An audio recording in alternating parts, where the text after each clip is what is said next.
استاد انڈین تھا،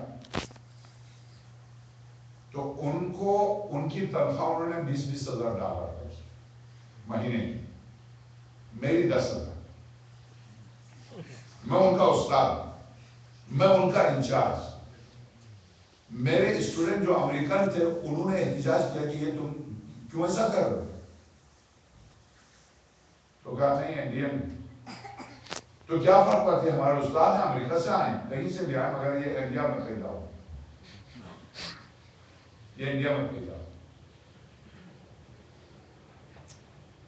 دین اگر دینی حکومت ہوتی تو ان کا حشر دیکھتے کیا کرتا، انہیں بتا دیتا کہ اس کا کیا تعلق ہے کہ انڈیا میں پیدا ہوا، وہ بنگلہ دیش میں پیدا ہوا.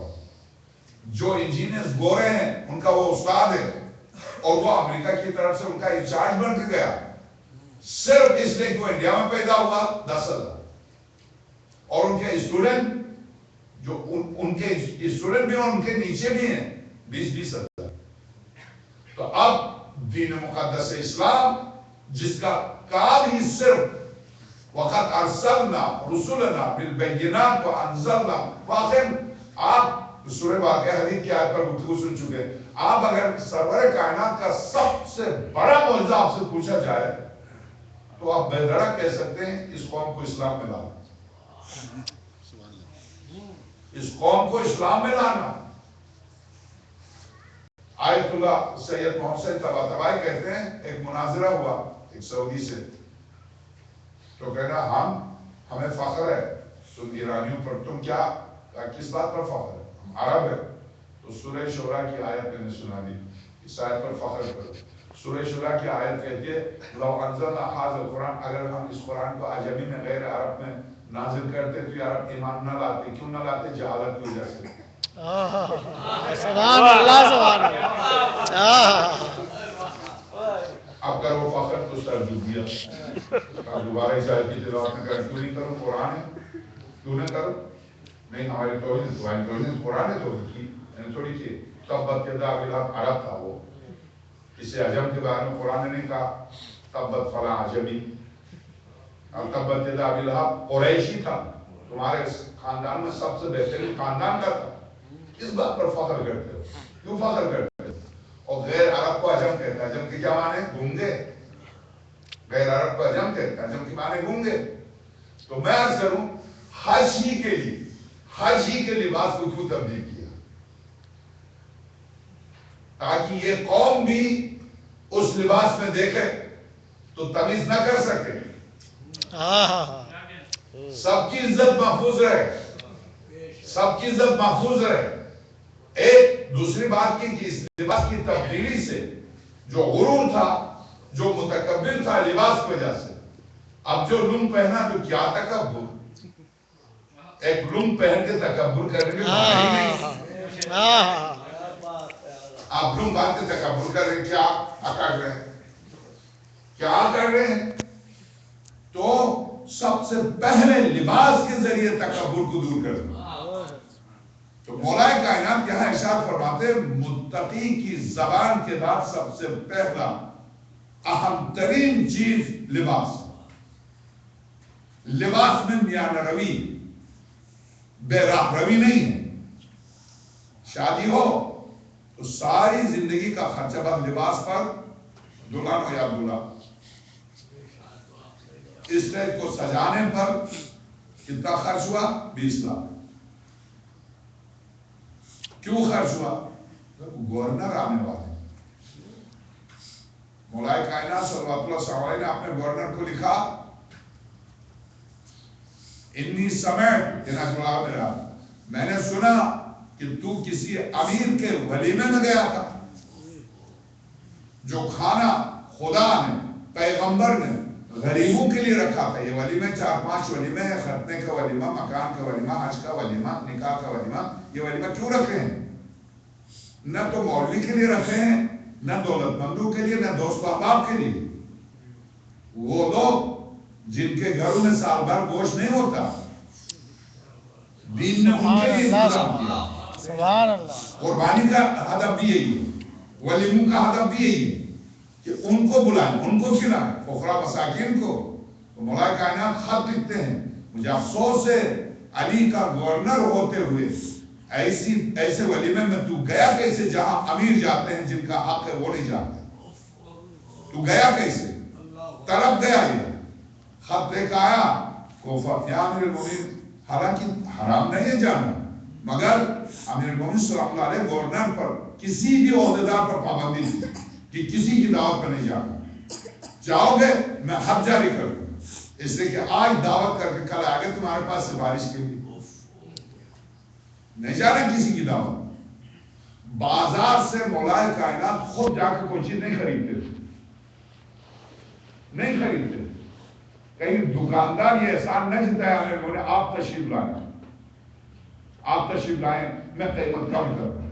نہیں کم کرنے کی ضرورت نہیں ہے، جو قیمت مسلمانوں کو جس قیمت پر دے رہا ہے اسی قیمت پر دو. حضرت نہیں جاتے تھے بازار خریداری کے لیے. کیوں نہیں جاتے تھے؟ سارا کام خود کرتے تھے، اپنے گھر کا کام، زمین کا کام، کھدائی سب، زمین پر پانی دینا سب خود کرتے تھے. بازار خریداری کے لیے نہیں جاتے تھے. کیوں نہیں جاتے تھے؟ اس لیے نہیں جاتے تھے کہ دکاندار کہیں قیمت کم نہ کرے کہ امیر المومنین تشریف لائے، یا کل کو دوسروں کے سامنے فخر نہ کرے. ایک مریض کی عادت کے لیے گئے، بہت مخلص تھے، بہت عقیدت مند، ان کے عیادت کے لیے جاتے تھے. مگر حضرت نے عیادت کے بعد نکلتے ہوئے کیا فرمایا جانتے؟ دیکھو میں تمہاری عیادت کے لیے آیا ہوں تو لوگوں کے درمیان فخر نہیں کرنا کہ علی آئے. ہرگز میں اس بات کی اجازت نہیں دوں، یہ فخر نہیں کرنا کہ علی آئے. ہاں اسی لیے وہ عیسائی لکھتا ہے قتل علی بن ابی طالب بشدۃ عدلہ، علی شہید ہوئے عدل کے لیے، عدالت کے لیے، عدل کے لیے. اب یہاں معذرت کے ساتھ میں نے عرض کیا تھا یہ 2 جملے میرے مکمل نہیں. آگے 25 جملے آپ نے ارشاد فرمائے، متقی کے 25 اوصاف. کاش ذرا سا حمام وسعت ظرف رکھتے تو نہ معلوم حضرت کہاں سے کہاں لے کے جاتے. مگر جب 25ویں صفت آپ بیان کر چکے تھے تو اس کی روح اپنی منزل تک پہنچ چکی تھی. جیسا کہ کل میں نے عرض کیا اس مقام تک جس مقام تک یہ حمام جانا چاہتا تھا وہاں تک پہنچ چکا تھا. اس نے چیخا. اب آپ دیکھ لیں روایت یہی ہے، چیخا زمین پر گرا، نہ بستر پر تڑپنا، نہ پریشان ہونا، نہ کوئی ہارٹ اٹیک ہونا، نہ کوئی جگر، اور چیخ کے زمین پر گرا. دیکھا ٹھنڈا ہو چکا. امیر المومنین صلی اللہ علیہ سے سوال کیا یا امیر المومنین کیا ہوا؟ فرمایا پاک نصیحتیں پاک دلوں پر یہی اثر کرتی ہیں. چونکہ اس کی روح اپنی منزل تک پہنچ چکی تھی، پلٹ آنے سے انکار کر دیا. تو اب یہی ہے کہ کیا اسرائیل کیوں نہیں آیا؟ کہاں تھا اسرائیل؟ اس کی روح جہاں گئی تھی وہی رک گئی. تو اس کا معنی یا ایتھا النفس المطمئنہ، اے نفس مطمئنہ. یہاں اسرائیل نہیں، یہاں ملک نہیں. متقی تقوی کی آخری منزل تک پہنچتا ہے.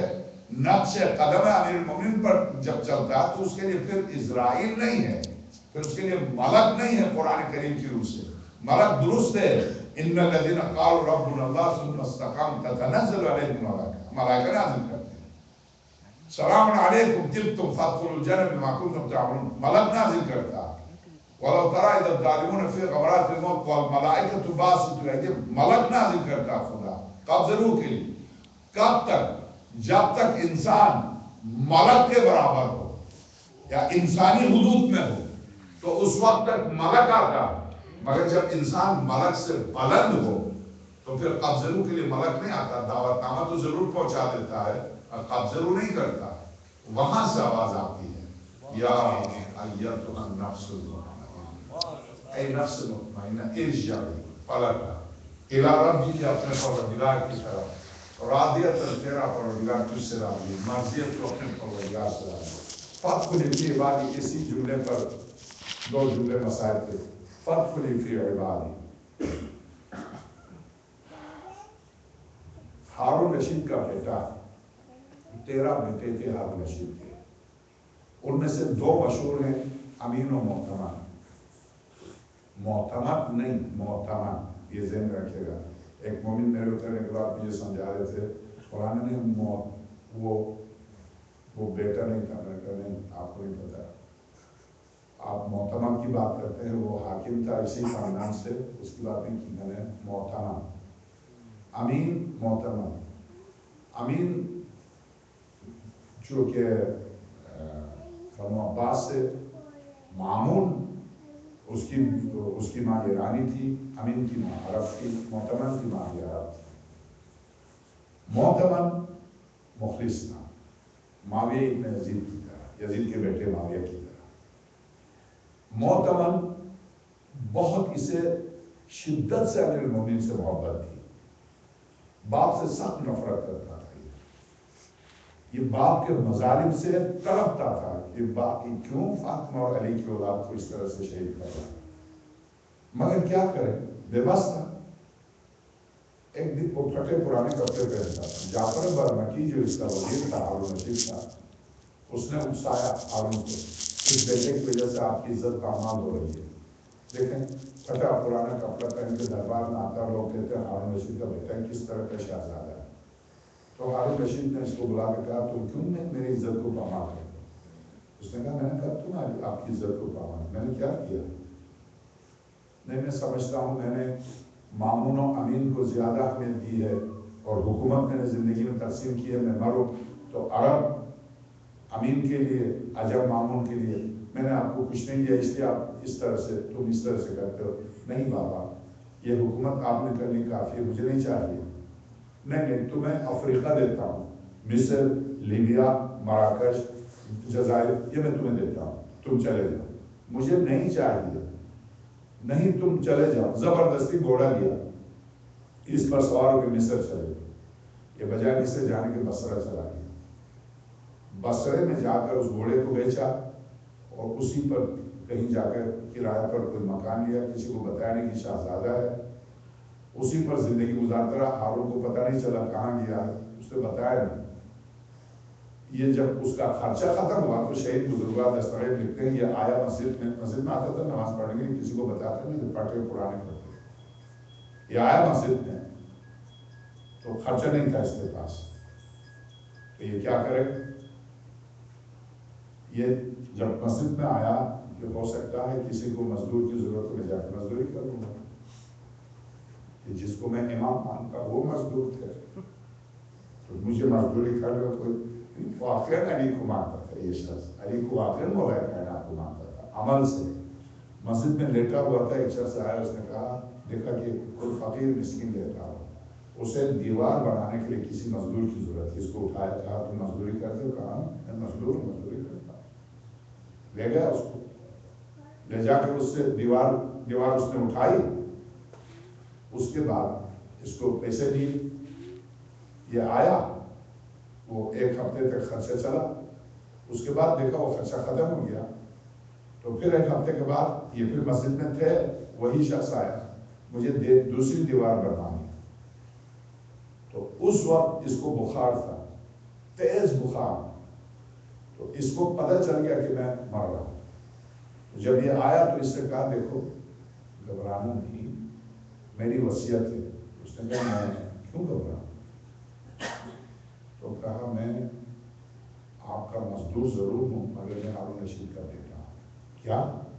ہارون رشید کا بیٹا ہوں، یہ میری انگوٹھی ہے، اور کل میری تدفین ہوگی، میری تدفین کے بعد یہ انگوٹھی میرے باپ کو دے دیا اور ان سے کہہ دیں تمہارا بیٹا مر گیا بس، اور میں جب میرا انتقال ہو تو نماز کے لیے کوئی آئے گا، میں تم غسل کفن دینا۔ یہ وصیت کر رہا، وصیت کرتے کرتے زمین پر گرا، زمین پر گر کے بالکل جان کندنی کی حالت تھی، سیدھا کھڑا ہو گیا، سیدھے کھڑے ہو کر کہا یا امیر المومنین آپ کیوں آئے؟ میں اپنے باپ کی جرائم کی وجہ سے شرمندہ ہوں، آپ کیوں آئے؟ آپ دیکھتے ہیں واقعی یا ایتها النفس المطمئنہ ارجعی الی ربک راضیۃ مرضیہ فادخلی فی عبادی. دیکھو آنکھ کھول کے دیکھو تمہارے سرانے کون آئے لینے کے لیے؟ میرے بندے آئے. یہ بندے آئے یہ کون ہے؟ میں نے عرض کیا مجلسی نے 51 روایتیں نقل کی اس آیت کی تفسیر میں. سرور کائنات آتے ہیں، امیر المومنین آتے ہیں، شہزادی کونین آتی ہیں، امام حسن مجتبی آتے ہیں. کس کو لینے کے لیے؟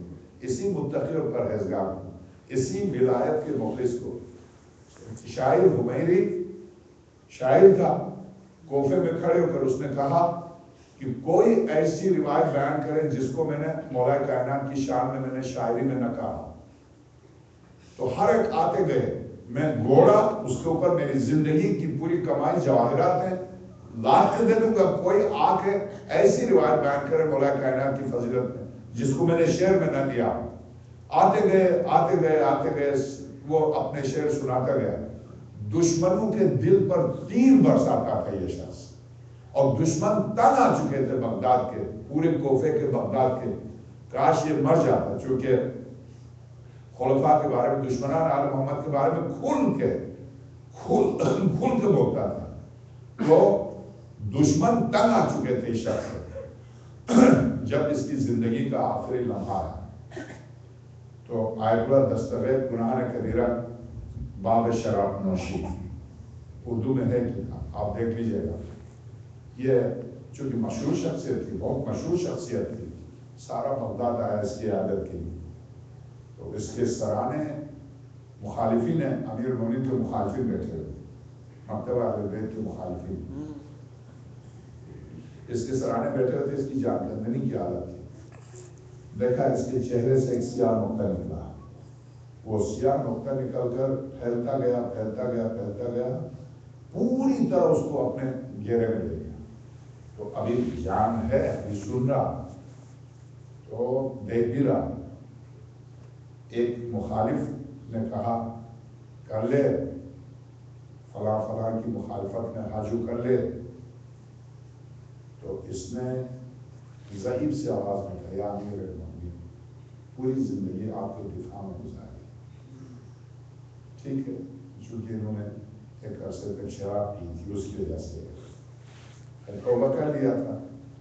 یا امیر المومنین، میں نے توبہ بھی کر لیا، میں ٹھیک ہے مجرم ہوں، مگر آپ قبر میں مجھے جلا دیں، مگر اپنے دشمنوں کے سامنے مجھے ذلیل نہ. آپ کے دشمن میرے سرانے بیٹھے ہوں، کیا کہہ رہے ہیں آپ خود مجھ سے بہتر سنتے ہیں، ان کے سامنے مجھے ذلیل نہ کیجیے، کیونکہ میں نے آپ کا پوری طرح دفاع کیا. جیسے اس نے یہ جملہ کہا، سب سرانے بیٹھے ہیں. بہت لطیف کتاب ہے گناہ کبیرہ آیت اللہ دستاویز کی شہید اردو میں. جب یہ کہا اس نے، مولا میں نے پوری زندگی آپ کے فضائل میں گزاری، آپ کے دشمن مجھے تانا دے رہے ہیں، آپ ایسا نہیں کریں میرے ساتھ. یہ جملہ کہا، اور اس کے بعد دیکھا اسی سیاہ نقطے سے سفید روشنی نکلی. روشنی نکل کے پھیلتی گئی پھیلتی گئی پھیلتی گئی، پورا نور. اور نور میں یہ شخص جب ڈھک گیا تو اٹھ کے بیٹھ گیا، اسی نور میں اٹھ کے بیٹھ گیا. یا امیر المومنین، آپ کیوں آئے؟ میں نے یہ تو نہیں کہا تھا کہ آپ خود آ جائیں، میں نے یہ کہا تھا دشمنوں کے سامنے مجھے سرخرو کرے. آپ نے سرخرو کر دیا، مگر آپ کیوں آئے؟ تو آواز آئی، میں تجھے لینے کے لیے آیا. ارباب اعظم، ولایت ولایت مولا کائنات. میں تو عزاداری کے سلسلے میں آیت اللہ وحید خراسانی کا واقعہ میں نہیں فراموش کر سکتا. عجیب ہے ولایت، عجیب. آپ دیکھتے نہیں یزید کا بیٹا معاویہ کہاں؟ کتے گھستے ہیں اس کی قبر میں. یزید کا کچھ نام و نشان نہیں، مگر یزید کا بیٹا معاویہ، اس کی قبر پر شایان شان طریقے سے جلی حروف میں لکھا ہوا، معاویہ ابن یزید محب اہل البیت. محبت اہل البیت کی محبت اگر ذرہ برابر بھی ہو تو یہاں بھی جان کندنی کے وقت بھی، قبر میں بھی. میرے محترم نے ابھی سوال کیا، کل یا پرسوں کی گفتگو میں عرض کیا تھا، مشہد میں جس خاتون کی قبر میں 3 دن تک اعلان ہوتا رہا کہ آمادہ ہو جاؤ، حسین ابن علی آنے والے. تو اس خاتون نے کیا عمل کیا تھا کہ جس کی قبر میں 3 دن تک مسلسل آقا حسین آ جائے. اس نے کیا کیا تھا؟ تو جب آقا اس وقت کے مرجع گئے ان کے میاں سے پوچھا کہ تمہاری بیوی کیا کرتی تھی؟ کہا آقا کیا مطلب؟ تو جب میاں سے آقا نے کہا، مرجع وقت نے کہا، میں نے خواب میں مسلسل دیکھ رہا ہوں کہ آقا حسین 3 دن تک مسلسل تیری بیوی کی قبر میں آئے. تو وہ چیخ کر رونے لگا. ہاں آقا نمازی پرہیزگار سب تھی، مگر اہل البیت سے محبت اس کی ایسی محبت تھی جہاں حسین کا نام ہوتا تھا کہ فلاں جگہ مجلس ہے تو سب چھوڑ کے چلی جاتی تھی اور فجر کی نماز کے بعد پابندی سے زیارت عاشورہ پڑھتی تھی. تو اب آقا سمجھ گئے کہ فجر کی نماز کے بعد جو پابندی سے زیارت عاشورہ پڑھ لے. علقمہ نے یہ روایت کی کہ آقا حسین قبر میں آئیں گے مدد کے لیے آئیں گے. تو بس میں اپنی گفتگو کو یہیں پر روک کے عرض کروں کہ ہاں آقا حسین آئیں گے، قبر میں آئیں گے جان کندنی کے وقت. مگر میرے عزیز جس وقت شہزادی کونین سرانے آ جائے اور فاطمہ سرانے آ جائے، سرور کائنات سرانے آ جائے، تو ہمیں جب میرے آپ کے ہر مومن کے سرانے امیر المومنین آتے ہیں تو یقیناً یہ بات اس آیت سے بالکل واضح طور پر طے ہے. حتماً ائمہ آتے ہیں اور اس پر تو پوری کتاب ہے تسلیۃ الفات فی الموت والمعاد کہ ائمہ سرانے آتے. اس پر پوری کتاب ہے آیت اللہ عبداللہ شبر کی کہ ائمہ آتے ہیں سرانے. میرے آپ کے سرانے آنے والے جس وقت آقا حسین کے پاس گئے ہوں گے اور جس وقت شہزادی نے حسین کو آواز دی ہوگی میرے لال ماں آئی مدینے سے مجھے آواز دو، تو اس وقت شہزادی نے کس طرح سے حسین کو گود میں لیا ہوگا. مولا امیر المومنین کی زیارت پر وہ میں عرض کر چکا ہندوستان سے تڑپ کے گئے تھے، مگر جب اب نجف پہنچے کربلا سے دیکھا نجف کربلا سے بہت قریب ہے، ناراض ہو کے چلے گئے امیر المومنین کی زیارت کیے بغیر. کاظمین میں جا کے مسافر خانے میں رو رہے کہ امیر المومنین 40 سال تک روتا رہا کہ آپ کی زیارت اور آیا اور میں آپ کی زیارت کیے بغیر میں واپس جا رہا ہوں، اس لیے کہ آپ ہندوستان تک میری مدد کے لیے آتے ہیں. اتنے قریب ہوتے ہوئے مومن ہے، عقیدہ ہے آقا حسین سے، عقیدے کی بنیاد پر کہتا کہ اتنے قریب ہوتے ہوئے آپ نے میرے آقا حسین کی مدد نہیں کی. تو امیر المومنین آتے ہیں، نصف شب کو دروازہ کھٹکھٹاتے ہیں اور دروازہ کھولا. کون ہے؟ جس کے بیٹے کے عشق میری زیارت کے لیے نہیں آئے تھے.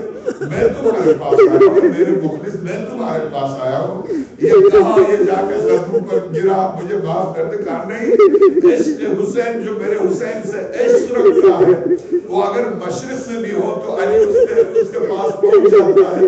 تمہارے اس حسین کے عشق نے مجھے یہاں تک بلایا ہے. سینے سے لگا کے فرمایا اے میرے حسین کا عاشق میں گیا تھا کربلا میں گیا تھا.